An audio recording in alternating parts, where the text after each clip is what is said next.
Not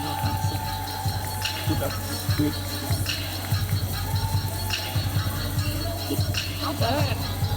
Let's give it up for our panelists. They look good, don't they? Give it up for our panelists. He's the doctor. EJT's friend, y'all. Y'all know back outside with her gang is the one with the plan. Y'all give it up for Dr. EJT.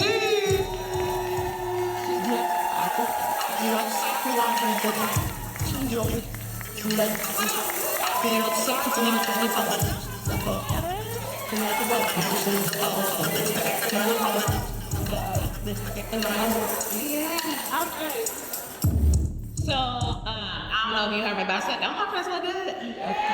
You know, birds of a feather, honey, birds of a feather.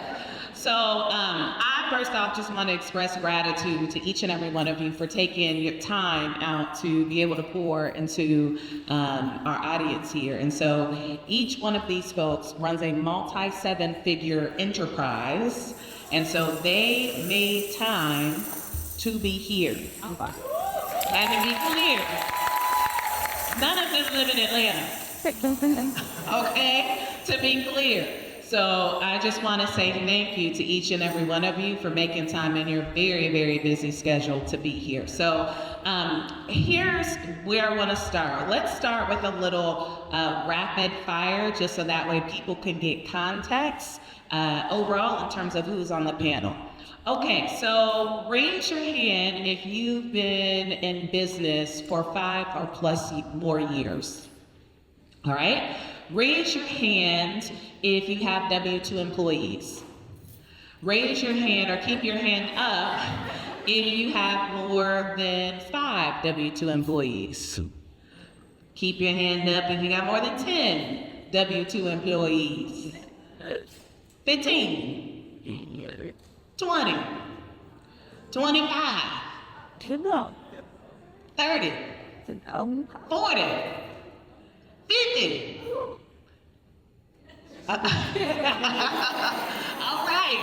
So when we get in the team, we got some experience and expertise on the panel, okay? Raise your hand if you have ever invested more than 5 figures in your learning. Raise your hand if you have invested more than 5 figures in your learning more than once within a year. All right. And raise your hand if you have ever made a decision out of fear. Okay, so let's talk about it. Let's have a conversation. So let's first start with Ephraim. So Ephraim, if you could just talk to folks, first tell folks your location, where you represent, and talk with folks, just give with folks a little bit of an overview of how long have you been in business and what is the problem that you solve in your business. So, how's everybody doing tonight? So I'm Ephraim, CPA based out of Houston, Texas. I have an accounting firm called EFS Group PLC where we help our clients manage their money so that they can scale their businesses with confidence. I've been in business since 2009. And I shared this story earlier, but there was only about 30 people in the room. So I'll share it again. How many of y'all remember the economy that we were in before this one? All the way back in 2007, 2008, 2009, right? So that was a crazy time for me because I just came out of college. I was working at a big accounting firm called PricewaterhouseCoopers, and I was there for like 2 or 3 years. And then I got a call from one of the managing partners that was like, "We gotta let you go." Right? So I was on the market for 6 months trying to find my next job. Couldn't find anything. I was going on interviews. They were saying, "We like you, we want to bring you in," then I wouldn't hear from them, right? And so one day I just woke up, I said, I'm gonna start my own business. Right, and I started doing taxes for people, and I had a location, and it grew to where we were doing 800 to 1,000 tax returns a year, right? And so a lot of them were small business owners, and so they kept telling me, "Ephraim, we like what you're doing, but we need more from you. Is there any way that you can help support our small businesses?" Right? And around that time, I started seeing commercials online and on the TV that was saying TurboTax, right? They were saying like, if you have someone do your taxes, you're crazy. taxes are so easy to do that you could do it yourself. You would be a fool to pay someone. And that was when I knew the writing on the wall was close to, for me, if I stay in that lane, right? So I pivoted to working with small businesses. So we help them to manage their money so that they can scale, right? Because if you don't manage your money, just like in your personal life, then it's hard for you to stay in business. So good. All right, Brandy, give us an overview of, I'm not even gonna call it your business, I'm gonna call it your ecosystem. Give us an overview of your ecosystem. Hey, cousins. All right, my name is Brandy Wood Smith, and I'm an educator just like you. 26 years in the game. So I started out in the classroom at 19. I graduated from high school at 16, and I love to teach. But I did not love the way we were compensated. And so, similar to Dr. Erica, I went into administration, and I felt a call to do more because I was seeing our Black and brown children just be grossly underserved. But it took me 7 years to follow my dream to open my own first private school. Now we've opened 5. We're in the Houston area, and Ephraim is my CPA. But from there were other center owners. We do child care, and we go up to first grade. We have certified teachers, and then we just have practitioners. We wanted to expand, but we had nobody collaborate. Nobody was really telling us what to do, and so I did a lot of contracting with school districts coming straight out of the classroom, transitioning to my business. But then I got into the business, and we were serving, thousands of kids and child care owners all over this nation. They were not making a dime. Because how many of us that love children don't know how to get paid? And so this was a critical issue that our association saw. We founded Child Care Millionaires Association because I believe the people who take care of America's children should get paid and should get paid well. Why do we have to be the brokest on the block? Why do we have to hide our bags? And so we wanted to normalize Black and brown child care owners, get in the bag, keep in the bag, and growing the legacy for their families, and also investing in the real estate that they occupy. So we're on a mission to help owners not only gross $1 million, but to make sure that their net worth is in the millions. And you mentioned real estate. Give us a quick overview of the real estate portion of your ecosystem. So I own the block by the grace of God. So in our first centers, we rented, and this is why legacy and family is important. My very first building my parents gave to me. Now, it did not have a roof, walls or wiring, so they don't get jealous and be like, that's why she made it, don't do that. And so it took us 7 years to get that building up to code, so we wouldn't ride dirty, kill nobody kid. But that was my first step in buying the building from my parents, and then we bought the land around us, and then we began to buy our centers, or at least get first right of refusal. So now today, our real estate portfolio is sitting at right about $5 million, and that came through the wealth of owning my own business. I could have never did that as an educator, so that's kind of our real estate story. Beautiful, beautiful. All right, Jessica and Shonda, give us an overview of your ecosystem. Oh goodness, let's see.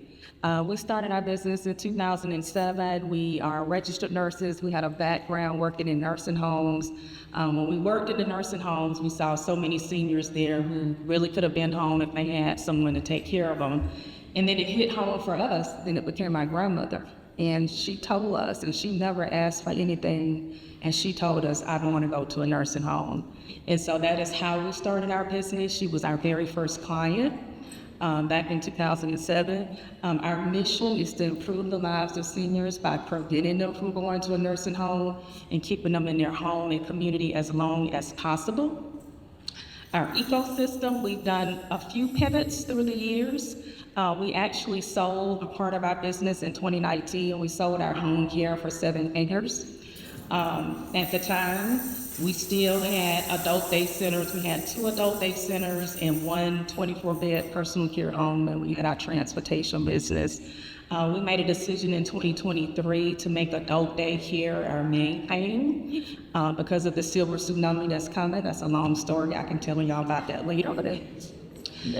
So in 2023, same year, 3 months later, after we made that decision, we got a call from a lady who wanted to sell 3 centers at one time. So we did an acquisition and we acquired 3 locations at one time. We went from 2 to 5. Yeah, that's a long story too. And the next year, 2024, we made a decision to franchise our adult day model. So we are the first Black-owned female franchise owner.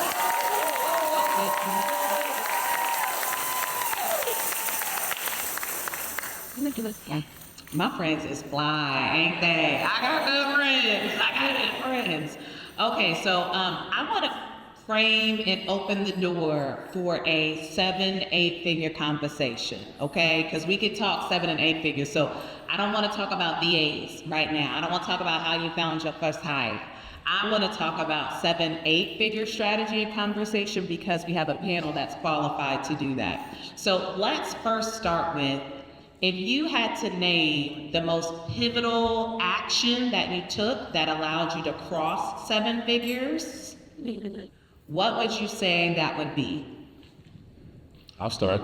For me, it was hiring a coach.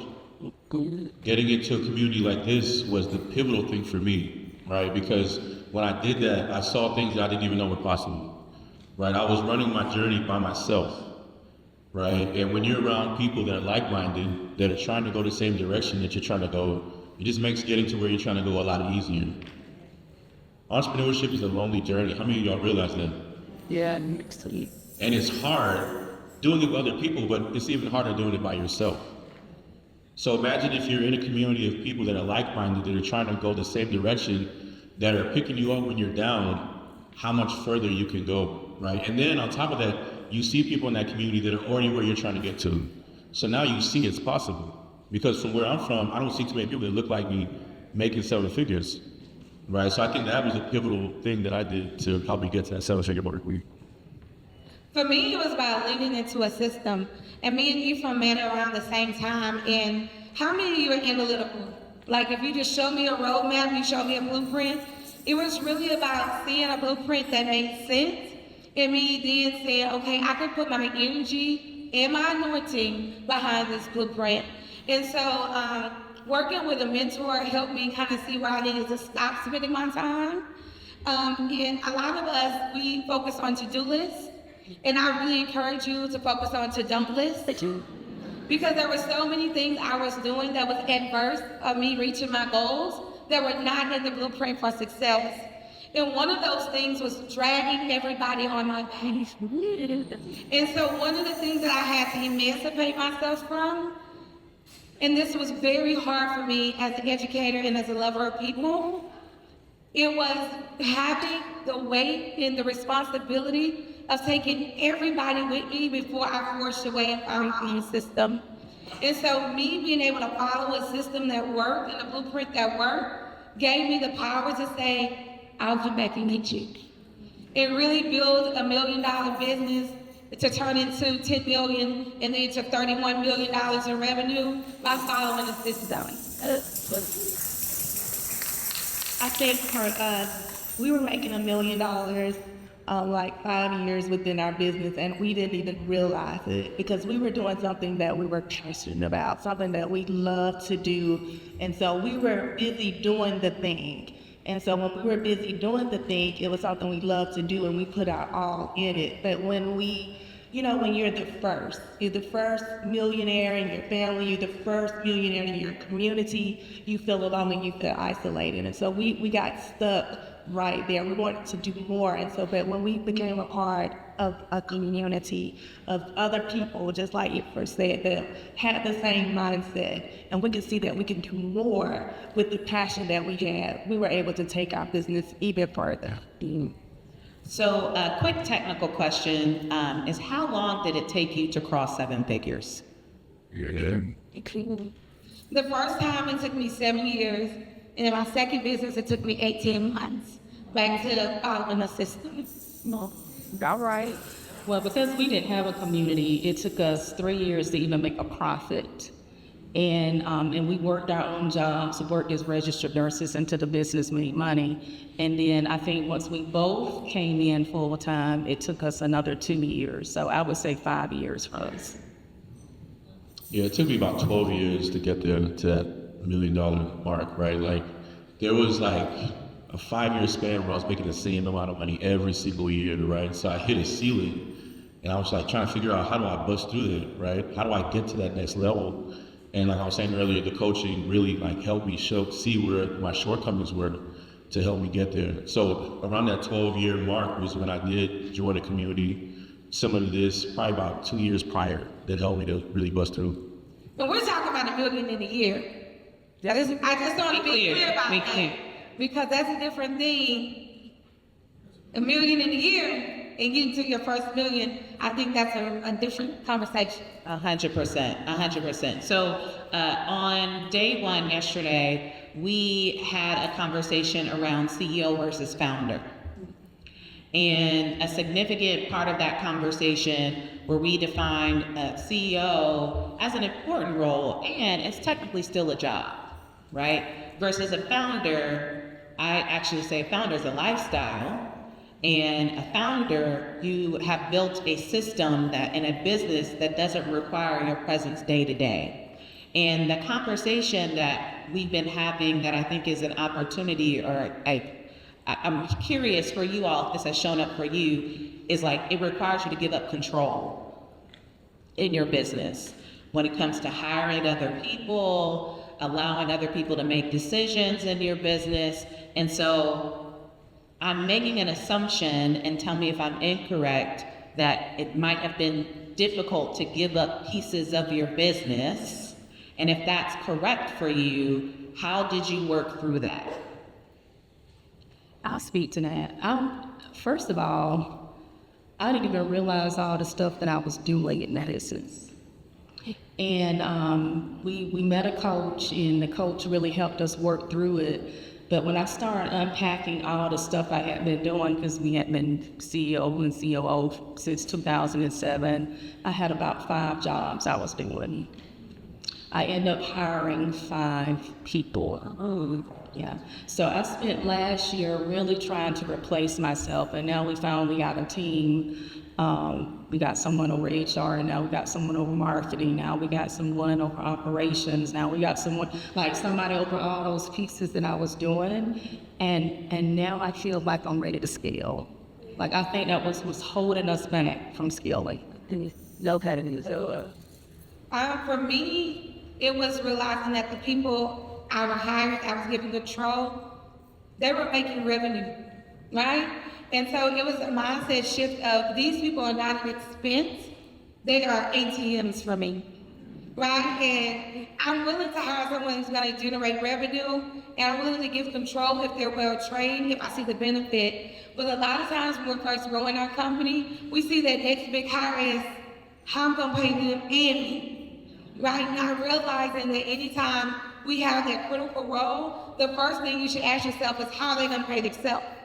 And so every time I need a critical role, especially when I'm giving up control and power, my first question is, how are they going to help multiply the revenue in this business so they can toe their own way, but also move the agenda of the company forward? And that really helped me, take it from an expense line to now I'm making an investment in my business. And if I'm going to invest in them, I need to let them do their job. So good. I think a lot of times when we don't give up control is because we don't trust the people that we're giving up control to, right? And so if we're not trusting them, then we have to look at why are they even in the company. And so a lot of times what ends up happening is we hire people based upon how we charge. I don't know if that makes sense, but let me clarify, right? Break it down, CPA. So whenever you start your business, a lot of times you start charging cheap. So now that means you can only afford to bring in people at that price point that can, that you can afford to pay, essentially. But when you get more experience, you raise your prices, and you really get with the CPA or someone that can help you to figure out your pricing, then now that gives you more margin whenever you're selling to be able to go hire the right people.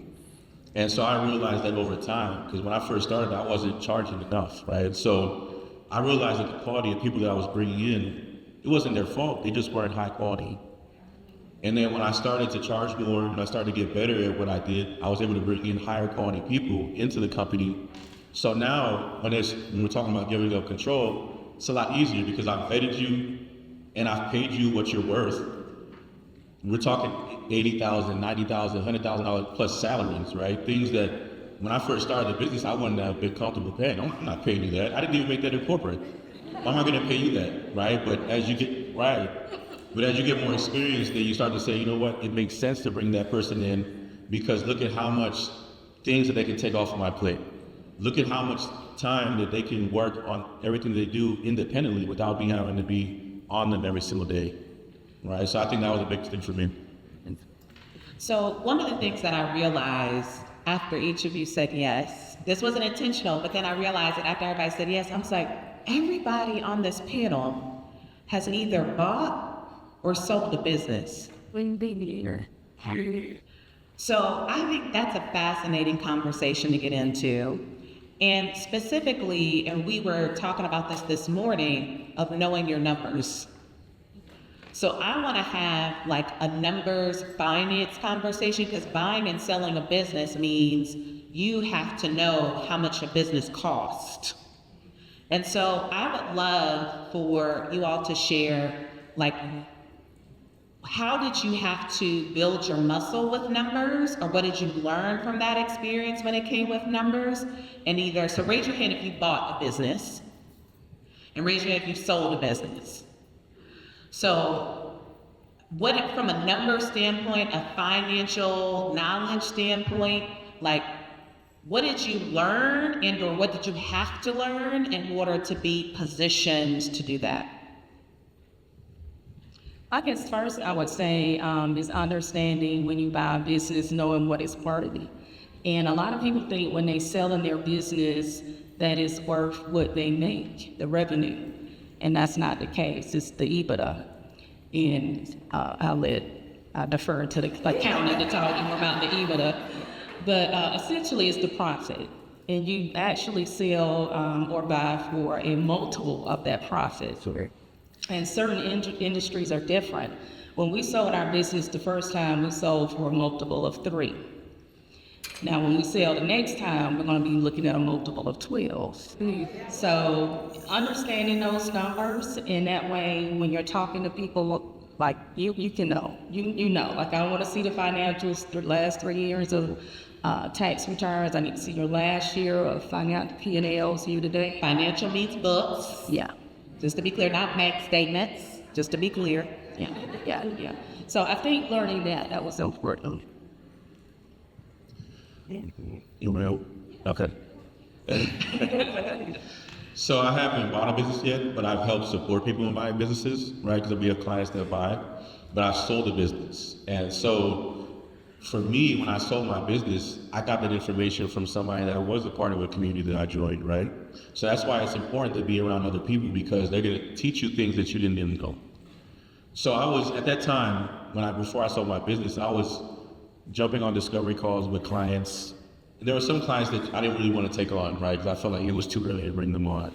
And so I was letting them walk out the door. And I met somebody that put something into my head. He was like, you're letting millions of dollars walk out of the door because you're turning away leads that really want to work with you. Why not bring them in and you can put them in LLCs and then sell them, right? And that's what I ended up doing. So I put certain clients in LLCs and I would sell them, but we would actually retain control because the business that I sold for $200,000. And it was a business that was making $80,000 a year. So I was able to sell it for almost a 3 times multiple, right? Because it was very high profit. So a lot of times you gotta look at your financials to see, potentially what you are gonna sell it for based on the margins, right, the profit. But one of the things that I was also able to do with that deal it was a bookkeeping business. So what I was able to do was retain the ownership of doing the books. So even though I sold the business, they were hiring me to come back and do the bookkeeping for them. So it ended up being a passive business for them where they do nothing and we do all the work, right? So that's an opportunity for me that I didn't even think was possible until I had conversations with people who've been doing it for years. Oh, that's good. So, I like to buy money. I love money. It loves me. Have a good relationship with it. And it's harder to build a business from zero than to buy a business that has revenue. And nobody taught me that. I thought we had to go for broke, build it from scratch, That's what I always thought. But we bought child care centers, we bought laundromats, we bought salons, we bought real estate. Some of the businesses we didn't want or even keep, but maybe we wanted the land that it was in. But we bought a child care center in May. A lady called me May 1st. I was in the child care center by May 6th. Because I want you to know that there are baby boomers right now, and they are getting rid of their business, and some of them will just let it go. Right? And then there are people who just are scared of the market, and so they don't feel like that they want to be comfortable, they don't want to stay in the market. So right now you can buy a business on clearance. Say clearance? Clearance. And so her business was probably worth $200,000, but I'm a light-skinned gangster.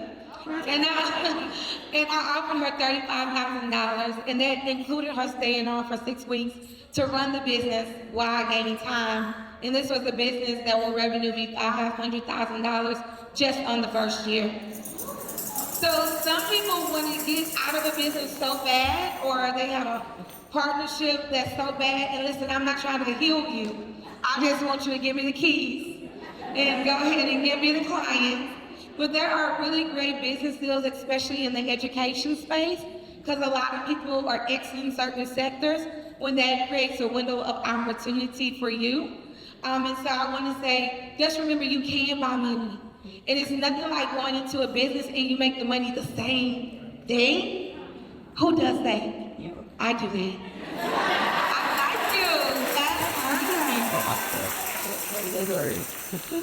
So how much money is the most that you've spent in your learning?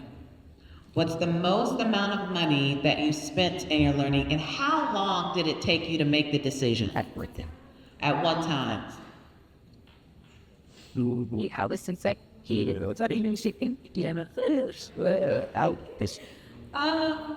yeah, I think the most I spent at one time was probably 30,000, like at one time. Then I had the bubble goods, to be honest. I was talking fast, I was sweating. I don't know if the dove was working or nothing.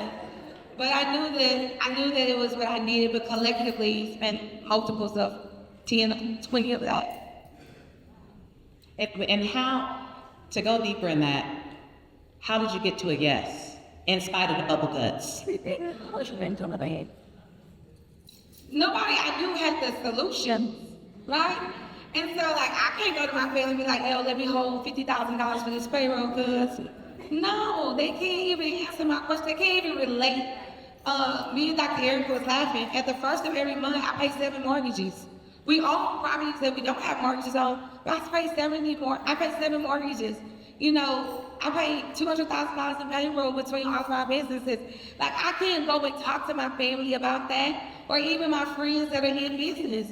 And so if I need to conceptualize what I need to do, I need to put myself in a room where somebody has already done that. I mean, I'm making a week what I used to make in my annual salary. Nobody could teach me how to do that I knew.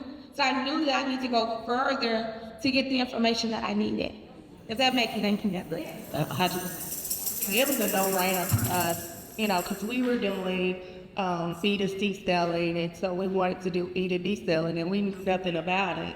And so we know when we need to go to someone who does know something about it. And so we invested in someone who did online selling and things of that nature. And so we saw that as something that would take our business further. And so we started coaching and consulting, and that became a 6-7 figure business because we invested in someone who was doing it.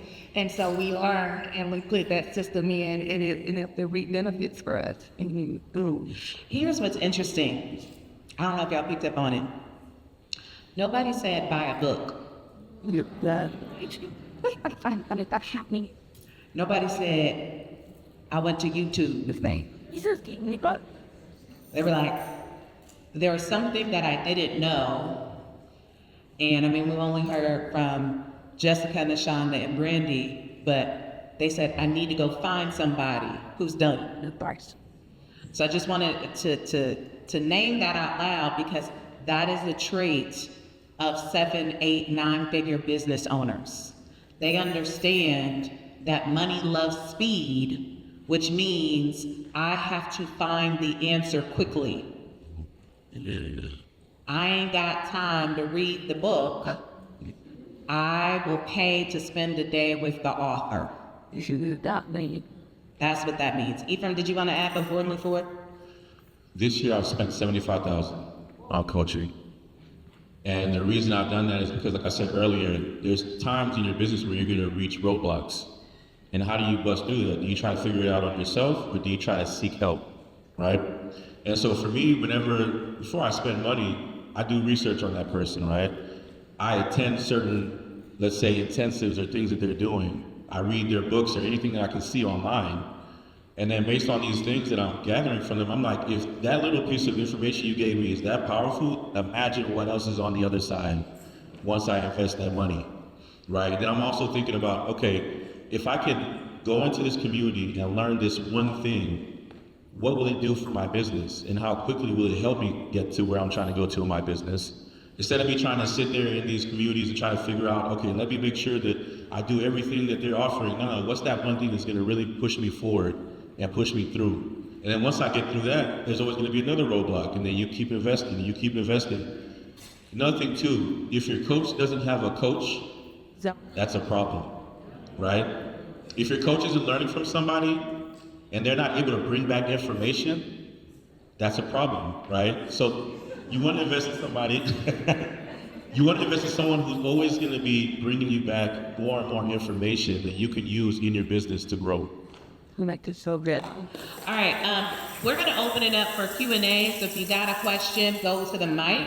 As we get folks transitioning to the mic, I want to do a little scenario. So let's say tomorrow, somebody gives you $50,000.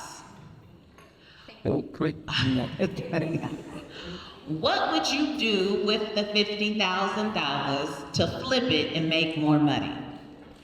If someone gives you $50,000 tomorrow, what would you do to flip it and make more money? Can I take that? Yeah. I would buy an asset. So we started making 7 figures in 2013? And then, but everything we operated, we leased. Like we didn't own anything, we're leasing. And when we got ready to buy our first property, because we had outgrown the facility, we went to the bank and he looked at our numbers and he was like, okay, our numbers look good, but you don't have any assets. Therefore, we cannot loan you anyway.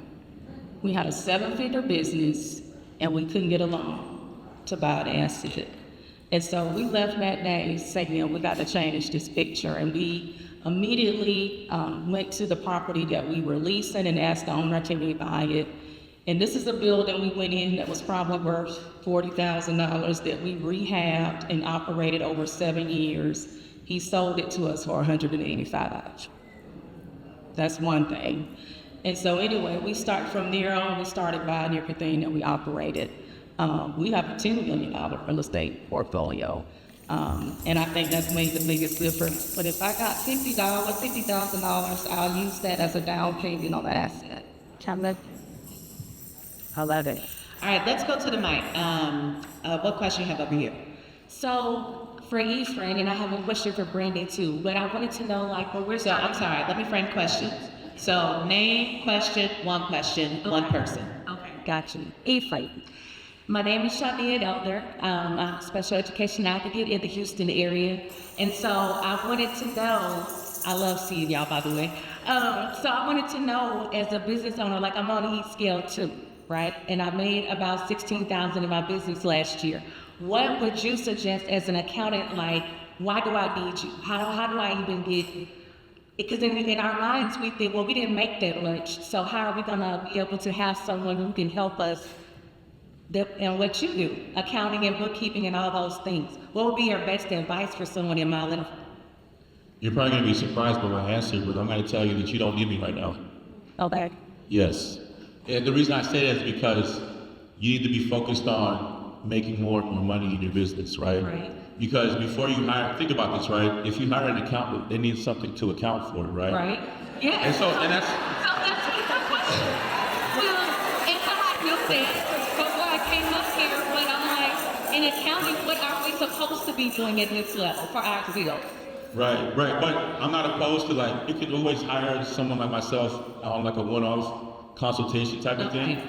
But like Okay. your main focus should be on how can I make more revenue in my business to get to that six-figure mark. And then that's when you say, okay, it makes sense to hire accountants on a monthly basis. Okay, thank you. Beautiful, beautiful. We'll go right over here. Hello, my name is Sharon Hutchins Beck. My business is Destiny Educational Consulting, and we help early childhood providers with training, coaching, consulting, technical assistance to help improve the quality of their programs. My question is for my child care millionaire, Brandy. Hey, cousin. So something I learned today is recommending a bonus with our products offers. And I have an offer coming up because I must get into the academy this year. And so I wanted to ask you, what type of bonus could I offer to owners and directors of child care programs that would be attractive? Oh, and I'm make them want to buy? so happy to answer this question. Listen, and I want to say, listen, let's collaborate because I believe there's enough for everybody. And people are having sex every day, so we can do babies, baby. Okay. So listen, one of the things I think about when I'm creating bonuses is I think about what do they need before me and what would they need after me. So most child care owners cannot afford a marketing department. So maybe you can hire someone that can build you some marketing assets because we know enrollment is changing. Our owners are, hurting with the government shutdown. So I would try to offer them something that would be focused on them creating more revenue. It's something that they could not afford themselves, but something that you can build that's perfect, that's scalable, that everybody can use. So that would be the first thing I would think of. But I always think of what can they not afford by themselves or may not invest in that you can add as a bonus that's not put in your regular program. Yeah, let's talk. Thank you for my yes.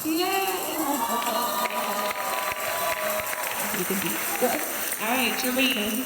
Hey, Jareen with Tangerine Behavioral Consulting. I am a board certified behavior analyst. So the problem that I saw is supporting parents and educators around positive behavior supports and building their capacity and empowering them to support children in their classrooms without needing to get a BCBA to do it or get someone else to do it.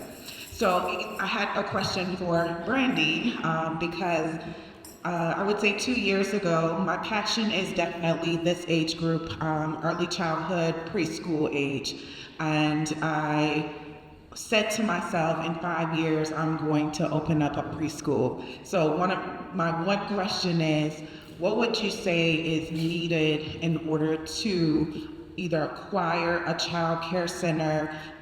I don't want to be the teacher, but I absolutely want to I got your question. I'm going to answer You got it. I got you. First of all, you qualify, so you can really change that 5 days to 5 months if you wanted to. It's really up to your level of faith. The second thing is being a BCBA, you can do it several ways. You can just open a traditional center, but there's so much more money if you can open up an ABA clinic because it does not even require the same licensure. Yeah. And you can make, on average, instead of making $800 to $1,200 per kid, you can make $8,000 per kid per month. And so, find me afterwards, I'll give you the tea on that, but I was saying that I would never take some classes and look at my state regulations, but you're already qualified because of what you already do. I got you. Yeah. Thank you. You're welcome. Oh, that's good. Mia Michelle. Hey, I am Mia Michelle. and I have Reed Rose Academy. And Brandon is my coach.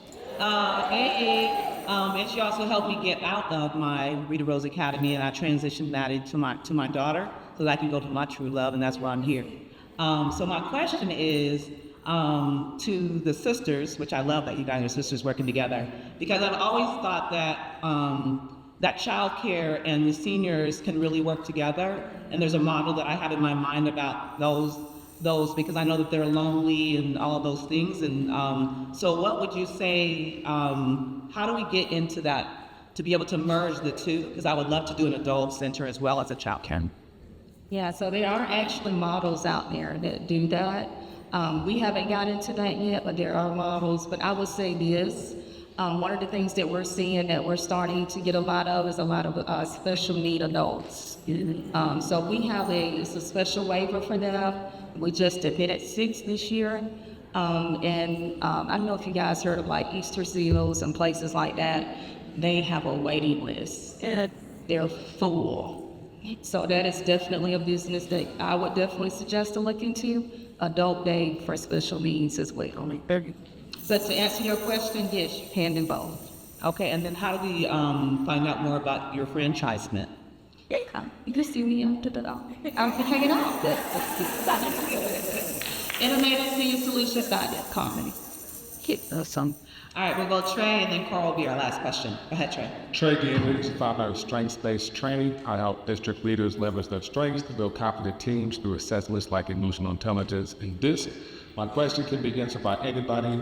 How might you think about purchasing a business to expand your existing business versus as a separate stream of revenue? And then what kind of funding is required? I've heard of seller financing, different types of ways to finance purchasing a business.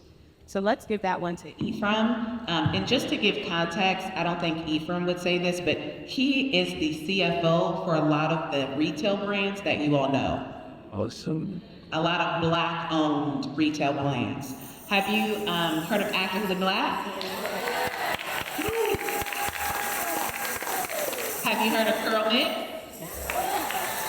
Okay, so I think that's actually a great question to answer through the lens of a CPA. Great question, Trey.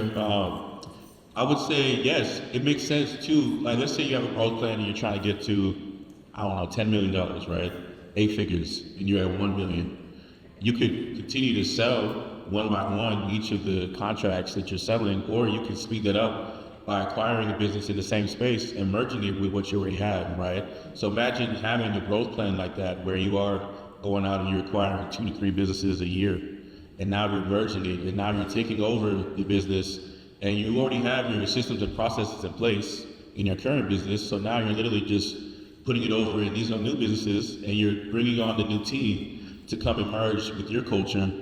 It's a recipe for success, right, to get there. Now, to answer your second question about financing, you definitely want to always have seller financing within, right? So you want to have, you can do a mixture, you can do it different ways. You can put down a cash deposit and then do the rest seller financing. You can do a mixture of SBA and seller financing. Can you explain what seller financing is and SBA? Yes. So seller financing is essentially like you're going out and you're buying this business, but you're saying, you know what, can I pay you monthly over the course of the next 3 to 5 years or 10 years, however you want to do it. So now instead of paying $1 million for a business, you put down 20%, and now the remainder of the 800,000 you're paying over, let's say 10 years. And you're paying 80,000 a year divided by 12, however much that is, right? You pay that monthly payment to the owner. A lot of times the owner's gonna say yes, because when they do that, they don't have to pay taxes on that whole $1 million in that first year. They can spread that tax payment out over time. And literally, it's like if you win the lottery, how many of you would take the lump sum over a monthly payment? There's a lot of people who would say, you know what, I'd rather take the monthly payment. So now I can have a residual. I wouldn't do that, but there's a lot of people who would, right? Yeah, I want my money too. But so you'd be surprised what kind of negotiations that you can do, right? You never want to go into a negotiation saying, oh, this is not going to happen. You want to go in there throwing different things on the table. And then if they say no, then now you have a counter, but you're thinking through everything before you go into that room, and you'd be surprised what you come out with. And then SBA is essentially It's a government-backed loan, right? Who all remembers the EIDL loan during the pandemic? That was essentially an SBA loan that everybody was taking, right? So you go through the application process. It's a long, strenuous process. One of the things they're going to ask you for is your financial statements, your bank accounts, all these things, your tax returns, and then they want a business plan too. And then now they approve you, and now you pay the government back every single month over the course of 30 years. So that's an option for a lot of people because that's a pretty popular one that a lot of banks are pushing for people to buy businesses as well. Okay. All right, Carl, last question. First off, thank you all for sharing your wisdom tonight. It has been wonderful. My name is Coral Zayas. I'm the founder of Beyond the Silos Coaching and Consulting. My goal is to help close the STEM equity and inclusion gap. My question is for Brandy. Brandy, we really talked about the ability to buy other existing businesses, especially as baby boomers start exiting the workforce. And very keen on what Eric, Dr. EJT has said, you all have said about like being in the room with other people who have done this work before. Who would you recommend following along who's already doing that in buying other businesses that currently exist, if that's something you're interested in, but I have no idea where to even begin? So I don't want to throw out any names. The only person that I would throw out is his name's Ace Chapman. But he buys business. So my guy's got over 200 businesses. He buys and sells. But it kind of, and that's one of the people I learned to buy and negotiate from. But I will say, like, if you want to niche down in, like, to the education space, I would kind of search and find some people who are doing that. Now, I can tell you, for me, I don't pay full price for anything. And so I don't want to talk to anybody who's paying full price for anything. My goal is to turn a profit quickly. So I would say, if you're looking for who to follow, make sure that what they're seeing aligns with your financial goals and your financial capability. So I'm looking for people who can help me buy businesses aggressively, but also buy them creatively where they're not a part of my debt to income ratio, and I can leave that for real estate and larger deals. And I'm just going to tell you, there's so many people that are motivated to buy. If I can give you one tip, just don't show your full hand. Never put an offer, because most of the time, what they want is so much less than what you think it's worth. And sometimes the best value in the business is their contacts and not even the business. So being really creative about why you want that business. It could be from a Facebook group to a brick and mortar. It may have some value to help you get to your revenue goal. Thank you so much. Yes. And one follow-up resource for you, Coral, as well as anyone else in the room. If you're interested in just like creating more learning opportunity around buying and selling businesses, bizbuysell.com, just go there and like just explore. So it's basically like Zillow, but for businesses. So you could just poke around and look around and see what are the different types of businesses that are being sold. Many of them list the price. And so you can just start to build a little bit of your muscle in looking. And I got an alert set up for laundromats in Ohio. Okay? And so that's just a way to be able to start to expose yourself. You can buy a book. Go look at bizbuysell.com. All right, I got two last questions, because Ephraim, you said something that made me think of a question. What's one tax strategy that you see 7- and 8-figure businesses leverage? Oh, number one tax strategy that I see a lot of 7- and 8-figure businesses manage is real estate, right? Because with real estate comes depreciation. And when we say real estate, I want everybody to think bigger. Imagine buying the shopping plaza and putting your business inside one of the locations, and then now you have other tenants in that plaza that are paying you as well, right? And so now, if you buy, let's say, a building like that for $1 million to $2 million, the tax that the write-off is probably, let's say, $300,000-$400,000 because of a thing called cost segregation. So cost segregation is essentially a study that's done on your location, and they're trying to figure out what are the things, the equipment, and all the things in your building that we can write off and expense immediately, right? And so out of that, you get a lot of deductions off of that, and that could literally make you now a real estate professional, right? Because we know that as you qualify for being a real estate professional, that can literally wipe out your tax bill every single year that you're buying real estate. So that's a really heavy one for everybody. So tomorrow, we're gonna have a real estate panel, and that is one of the reasons why, and I'm really excited. All right, final question for the panel is, we have about a day left, and there are lots of people in the room who have the opportunity to be able to join us. And there's some people in the room who are in our community and they have the decision to make in terms of staying. And so I would love for you all to give advice to folks, because here's what I know. It's fear. It's really being able to manage the fear, and fear sounds like oftentimes a financial piece of trying to figure it out, or time. Well, I'm in a doctoral program. Well, I'll be like, well, so was Vernon. Right. Right? Well, my kids is going to college. Well, so we got people in the mastermind whose kids is also going to college. And so what advice would you give to folks who are in the process of decision making when it comes to their own learning? And it's might be the most amount of money that they've ever spent in their learning. Y'all will take it first. I guess for us, when we first started our business, we started with a $15,000 loan. And then we had an asset sale for $1.5 million. That's that. So $15,000, our return on investment was $1.5 million. And that was without a community. And then when we got in the community, oh my gosh. And she asked how much we paid. I think the first time we paid $30,000. This year we're paying almost $70,000. Like, it's like the air and breathe.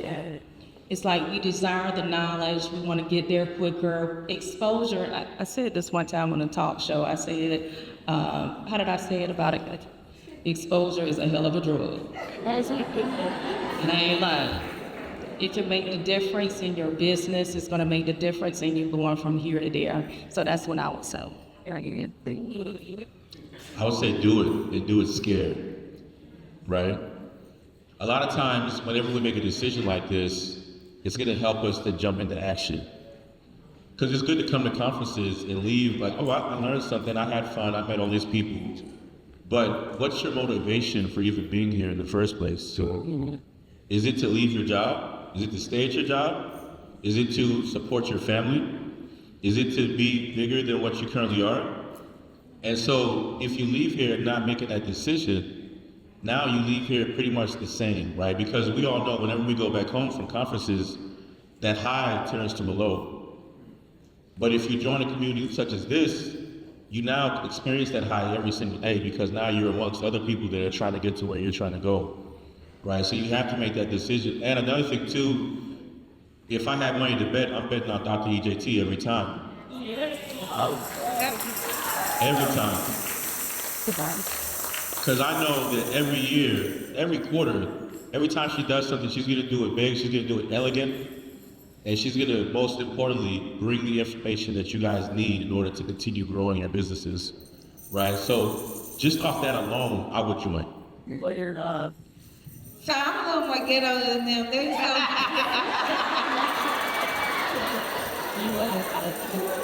Listen, I'm always trying to make $1 out of 15 cents.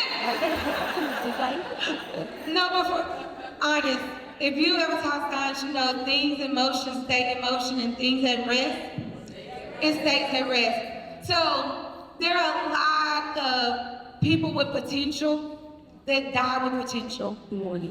I never wanted to be one of those. My dad died at 39. He was fine, he was great, but he died with a lot of hopes, dreams, and aspirations. And one of the things I promised myself in honor of him, I would always live fully, and I would always stand fully out. And this is the problem. You're gonna go home and you're gonna be changed. And you're gonna try to explain this experience to somebody, you're gonna be like, and they did this, and then we wobbled, and then we this, and then we that, and then, oh, and she had shoes, and it was white, and it was... And you're not gonna be able to explain that to anyone. So over time, you will lose motion.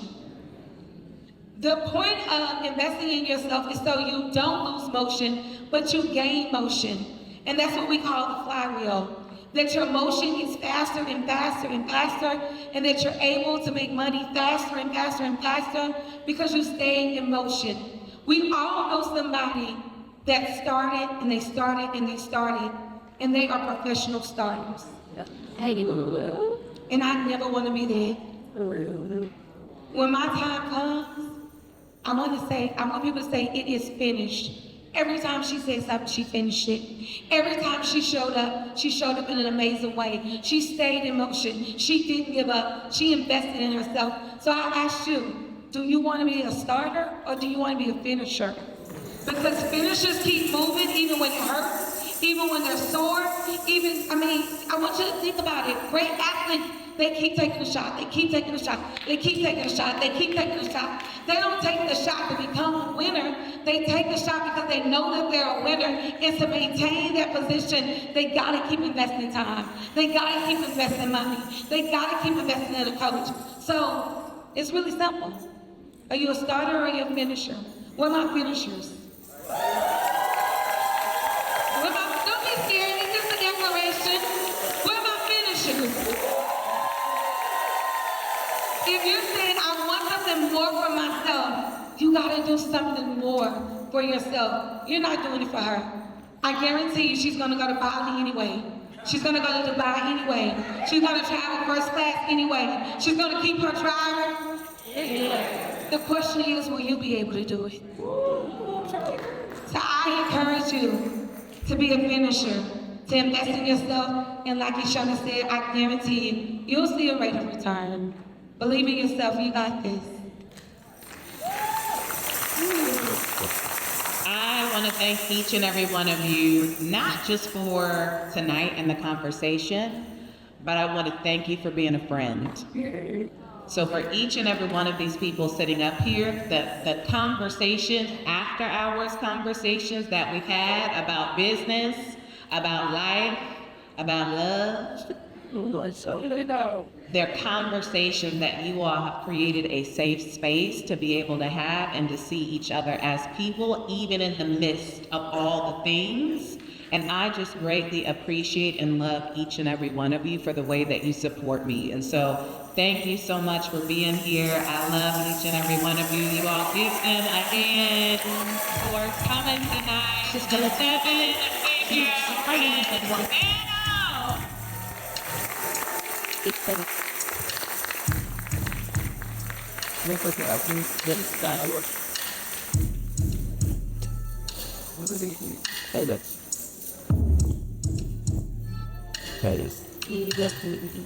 All right, let's give them another round of applause. Thank you, Randy. Thank you, Ebron. Thank you, Jessica. Thank you, Ashonda. All right, so we are wrapping up day 2.